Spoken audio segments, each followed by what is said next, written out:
Oi gente, tudo bem? Aqui é a professora Ana Márcia e trago a continuidade da nossa aula. Nós vamos continuar falando sobre a origem do homem. Vocês lembram que na aula passada nós falamos das duas principais teorias sobre a origem da humanidade?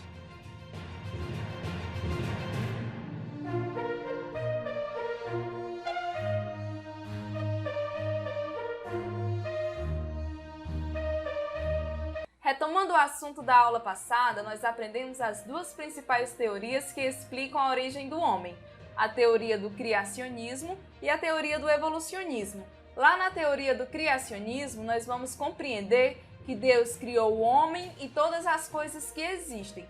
Lembrem-se do criacionismo cristão. Nós vamos ter dentro do criacionismo algumas outras culturas, outras tradições que também vão explicar a sua origem. E nós temos também a segunda teoria, que é a teoria do evolucionismo, que diz que o homem passou por um processo de evolução. Um processo de evolução que vai levar milhares e milhares de anos. E sabe o que é que nós vamos estudar hoje? Nós vamos estudar os nossos ancestrais, baseados na teoria do evolucionismo.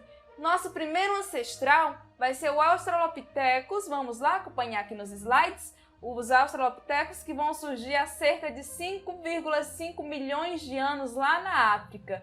Gente, por que lá na África? Porque foi lá na África que foram encontrados os primeiros fósseis. Os primeiros fósseis são os vestígios, são os restos mortais dos nossos ancestrais, as heranças dos nossos ancestrais. Então nós vamos ter os Australopithecus.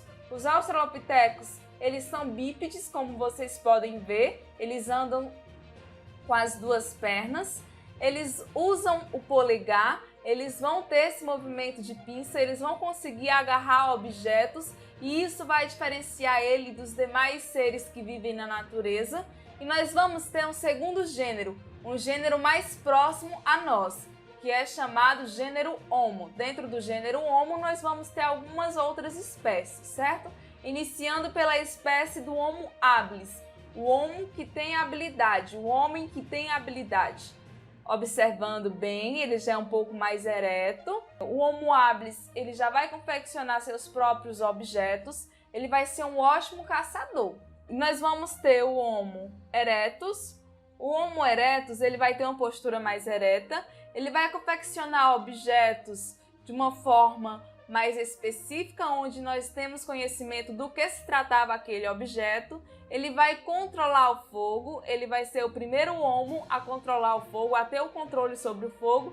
E nós vamos ter um homo de Neanderthalis, que vai ter uma linguagem falada, ele vai ter uma ideia de família, ele já vai sepultar os seus parentes mais próximos. Então, nós já temos uma cultura um pouco aproximada com a do Sapiens sapiens. Já o Sapiens sapiens, que é o homo da nossa espécie, ele vai ter uma linguagem mais articulada, essa linguagem que nós temos tanto a falada quanto a escrita. É o homem que sabe, ele vai ter um saber mais reflexivo, então ele vai refletir sobre os seus atos, ele vai raciocinar. E sabe o que é interessante? É que os estudos comprovam que quanto maior a capacidade cerebral, quanto maior o cérebro, mais inteligente é o indivíduo. E sabe o que é que os livros nos alertam, os historiadores também?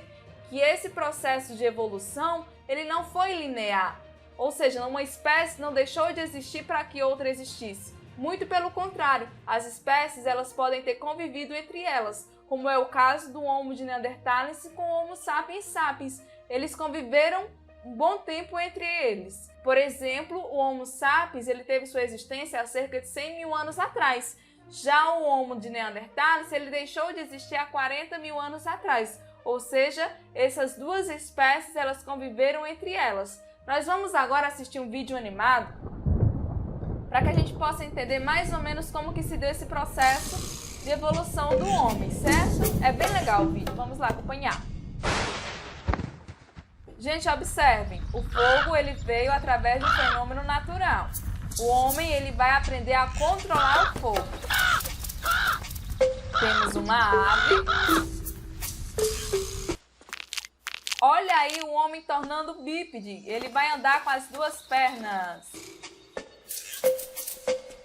Ele vai tentar pegar o bichinho.